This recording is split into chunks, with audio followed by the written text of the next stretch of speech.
السلام عليكم ورحمة الله وبركاته. أنا عايز أتكلم عن موضوع اللاعب الشاب المصري اللي أنقذ نفسه من المهلكة اللي اسمها مصر. طبعا ده عينة من ملايين العينات داخل مصر التي يهان فيها الإنسان منذ قديم الأزل، منذ أيام الفراعنة.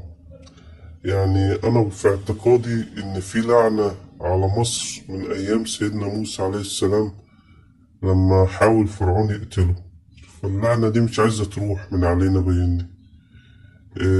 يعني اللعنة دي لو اتكلمنا من عصر عبد الناصر حكم العسكر ومحمد علي وكده، سيبك محمد علي خلصنا منهم. دخلنا في حكم العسكر اللي هم واحد زي بعض، عبد الناصر، السادات، مبارك أوسخ واحد فيهم طبعا. أكتر واحد فيهم معاش هو حسني مبارك، فده اللي المفروض أتكلم عليه كتير. يعني 30 سنة حسني مبارك دول دمروا مصر خالص. على الأقل السادات كان مستلمها يعني كويسة شوية. فبعديه جه السيسي باشا بيدمرها زيادة. ده بقى جاي يعني بيدمرها يعني إنسانيا. فتخيلوا يعني من أيام مبارك 30 سنة مبارك مدمر التعليم، مدارس زي الزفت، معاملة لا إنسانية لبني آدم، مواصلات غير إنسانية، سكن غير إنساني، أكل وشرب غير نظيف. والله العظيم بمناسبة الأكل والشرب، أنا بشوف قناة إسرائيل، اليهود الكفرة أعداء الإنسانية والدين، بشوفهم في فلسطين المحتلة. السوق بتاعهم كل الأكل اللي معروض في المحلات في إسرائيل أو فلسطين المحتلة القدس عبارة عن الخضار أو الفاكهة درجة أولى. هتلاحظوا ده، عايزين تشوفوها في قناة على مايل سات اسمها آي 24 نيوز، دي بتاعت اليهود بتتكلم عربي وإنجليزي. انتوا تشوفوا او خشوا على الانترنت كده ابحثوا اكتبوا اسرائيل. طبعا هي اسمها القدس بس هما سموها كده بقى عشان محتلة. شوفوا الاكل بتاعهم واكلنا. الاكل كله درجة اولى تصدير. انتوا عارفين يعني ايه ده التصدير؟ احنا عندنا منه هنا في مصر بس مناكلهوش، غالي علينا، بيستخسروه فينا. اي حاجة نضيفة بيصدروها، السيلون كده والعسكر، اي حاجة نضيفة صدروها والشعب اكلوه اي حاجة بايظة. والحجة ايه؟ طبعا التبرير بتاعهم كله عشان مصر. فكله عشان مصر يعني. هنقول ايه بقى؟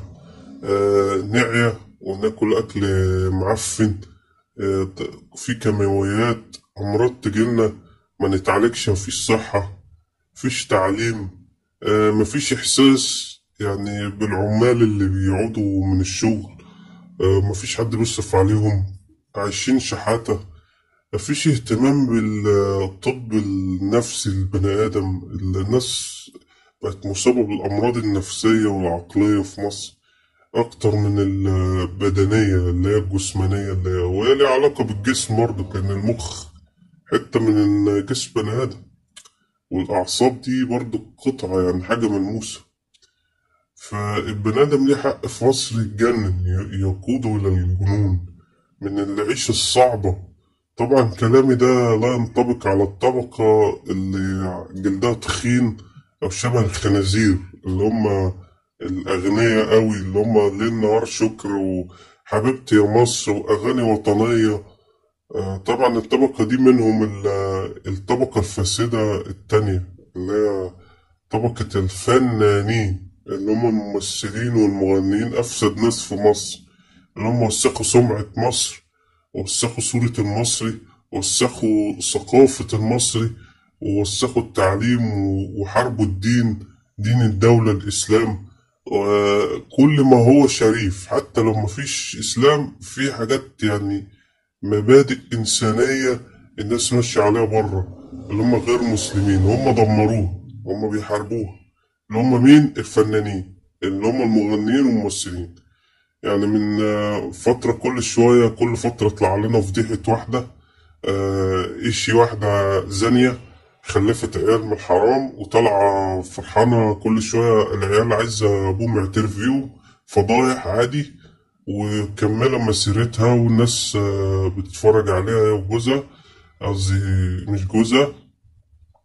شوية واحدة تانية كانت بتغني ليل نهار لمصر وللشهداء والبتاع والجيش المصري، طلعت شمامة مدمنة هيروين، ربنا يهديها ويتوب عليها. وما زالت برضه بتغني ومستمرة وبيشجعوها بتوع الخليج اللي جايين الخرا من عندهم كله. اتضح ان احنا طول السنين دي مش المصريين هم اللي بوظوا الحياة في المنطقة، او لا لا لا، ده اموال بتدفع من الخارج، يعني شوية من اليهود، شوية من امريكا، شوية من الخلايجة اللي بيصرفوا على القنوات، آه، بيشجعوها لسه بتستمر، يعني عشان تبقى قدوة للشباب، يشموا ويشربوا. وكل ما بتلومهم وننتقدهم يطلعوا يشتمونا، يشتموا الشرفاء من الشعب، ويقول لك ايه ما كله كده. خلوا العيل ابو شخة في الشارع في مصر لما تقول له يا ابني كده غلط انت بتعمل ايه، يقول لك ما كله كده. خلاص خلونا كلنا شمامين معاه. الواحد عمره ما شرب سجارة الحمد لله، وفي كتير زينا يعني. خلاص هم عشان وسخين فوسخونا كلنا معاهم. ولأن اللي بيحكمنا وسخ، جيش شرطة جيش وسخ، شرطة وسخة، قضاء ابن وسخة، إعلام. الإعلام ده لوحده أنا مسميه عصا السحر، العصا السحرية بتاعت فرعون، اللي هو بيسحر بيها الناس. أنا شايف إن الناس واقعة تحت تأثير السحر، بس إن شاء الله بدأ يزول يعني. يعني شوفوا هو في عز السيسي ده مثلا ولا قبله مبارك، كانوا طول قاعدين ماسكين لنا الفقر، ويقول لك مفيش الميزانية لا تسمح، وفي نفس الوقت لا يوم كانوا بيصرفوا ملايين الدولارات على السينما والمسارح والمسلسلات. فاكرين قطاع الإنتاج ده بتاع التلفزيون كان بينتج مسلسلات؟ طب استفدنا إيه من المسلسلات؟ والتعليم بايظ والصحة بايظة والأكل بايظ. معرفش ده أنا بتكلم على فترة المرحوم مبارك، اللي عمالين يترحموا عليه البهايم اللي هم مساطيل دول. اللي بيترحم لك على مبارك ده واحد مسطول، يعني هو ناسي كل حاجة، هو ناسي كل وسخة مبارك. فهتلاقيه يعني أيام مبارك برضه كانوا بيصرفوا على إيه؟ على الفن، على الإعلام. ليه؟ ده العصاية السحرية بتاعتهم اللي بيشعوذوا ويأثروا على عقول الناس، يخلوا الناس ماشية تحت طوعهم بالإعلام ده. أنا شخصيا وأنا صغير وكنت طفل مكنتش فاهم، كنت بتفرج على القرف ده اللي هو فوزير نيلة شريهان الرقاصة ونيلي، ما كانش في حد بيوجهني للأسف يعني. الشعب اكترته كان جاهل، ولحد دلوقتي فزاد الجهل الأيام السيسي كمان. لو تتذكروا أول ما جه قال إيه؟ قال أنا عايز أزرع إعلامية. عرفتوا الفن بتاعه ده والإعلام هو عبارة عن دراعه، فإحنا عشان نقضي عليه لازم تقطعوا دراعه. فانتوا قطعوا الفن خالص، امسحوا قنوات المسلسلات الأفلام، تفوا عليهم اللي يعرف يولع لهم في سيما في استوديو، يكسر لهم الشرايط بتاعتهم يوصل ليهم الاستوديوهات يبقى أحسن. الكاميرات بتاعتهم غالية جدا على فكرة، اللي يعرف يكسرها لهم هناك يخسرهم، يسرقها، حلال فيهم، عشان اللي هم عملوه فينا في البلد خيانة عظمى، تدمير المواطن، سرقة المواطن. هم شاركوا فيه، الممثلين والإعلاميين دول شاركوا في سرقتنا وفي تجويعنا. زي ما بمناسبة الجوع، انتوا شايفين للي ما يعرفش، يعني مصر ما عندهاش ثروة حيوانية، اتدمرت. يعني آخر حاجة هي متدمرة من أيام نيلة مبارك، إلا إن ده الأخ ده نيلها أكتر، الحمار ده اللي اسمه السيسي والعسكر اللي معاه. ليه؟ لأنه خد كل الفلوس راح بنى بيها قصور وهدايا وبتاع.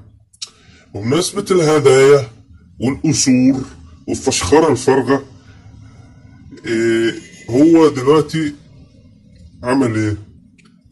الواد اللي هرب، الكابتن اللي اسمه محمد ده ولا احمد بغدودة ده، الولد ده طبعا هو بيلعب كتير زيه كده طبعا، بس فيهم ناس من طبقات غنية معروفين بيصرفوا على نفسهم في الألعاب الرياضية. منهم لعيبة الأسكواش. الأسكواش معروف كلهم أكترتهم، والتنس بيقول لك، والسباحة. قال لك كل ما أشوف واحد كان بيكسب ميدالية بره بيقول لك أنا بصرف على نفسي. يعني كل الرياضيات هم ما بيصرفوش على اللي زي دي مثلا. انا مش قضيتي، انا ماليش في الرياضه، لان دي مش دلوقتي، دي من الترفيهات، من الرفاهيه ان احنا يبقى عندنا رياضيين وبتاع. لان آه، حاليا في ناس جعانه، في ناس عايزه تعليم. فلما نهتم بالتعليم هنهتم ببقيه الحاجات اللي زي دي.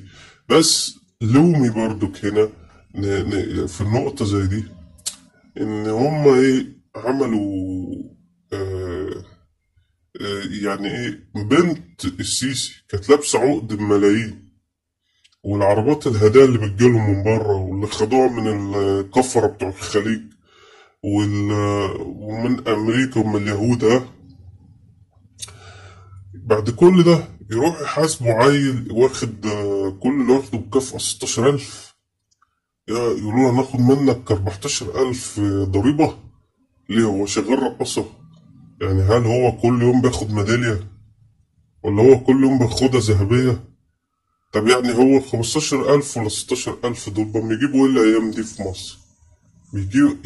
دول ما يجيبوش موبايل من اللي شايلهم ولاد السيسي، ولا عمرو أديب، ولا الشلة الوسخة دي، ولا سويرس الحرامي. وبعدين سويرس أنا عايز أقول لك ما تعملش نفسك نضيف دلوقتي بكصومة، فاهم؟ انت ليك حساب معانا. انا لو عليا عايز امسكك، انت وعيالك وعيلتك كلها هتتصادر اموالك وهتتعدموا، عشان انت مشارك في قتل المصريين وتدمير البلد. انتوا كلكم خونة. اي واحد غني اقتنى في عصر مبارك او السيسي خاين وحرام. ايوه كده من الاخر. واللي عمله السيسي في رجال اعمال شرفاء المفروض كان يتعمل فيه هو والعصابة بتاعت مبارك. بس هنعمل ايه؟ ادي الشعب عشان مغفل وجاهل صدقوا جري وراه. ومش كل الشعب طبعا، يعني مش ما اقدرش انا اقول ان الشعب كده بالمطلق. لا، ده هما كانوا قلة طبعا اللي مشوا ورا السيسي. بس الاعلام بيضخم بقى. انتوا عارفين هو حاطط ايده على الاعلام، ودول من بره زي دولة الخنازير الامارات والسعود والكويت واسرائيل دعموا الاعلام باموال طائلة، دمروا لنا عقول الناس. بس ان شاء الله الناس بدأت تفوق يعني، وفلوسكم راحت على الفاضي. فبتكلم يعني، هل 16,000 جنيه بقوا بيجيبوا حاجة الأيام دي؟ ولا حاجة. يعني مثلا لو سألنا على لابتوب مثلا، دلوقتي أقل لابتوب في مصر عامل جديد 20,000، 30,000، وأنت طالع في 60,000، في 100,000. أما بالك ده واحد اجتهد وتعب وصرف على أكل وأدوية وحاجات وبيلعب بجسمه، فيستهلك طاقة وسافر بره في الآخر. وأبوه كمان راجل يعني غلبان، يعني فقير، بيتاجر بيشتغل على توك توك عشان يصرف عليه. طب تروح تقولوا له هناخد منك 14,000 ضريبة؟ ده انتوا عالم فجرة مش كفرة. الكفرة بره متهيألي فيهم ما بيعملوش كده. إلا هنا برضك الفقير، وأنا قاعد معايا حتة موبايل صغير ياخدوا مني كل شهر، ألاقي رسالة جاية تم خصم دمغة وضريبة.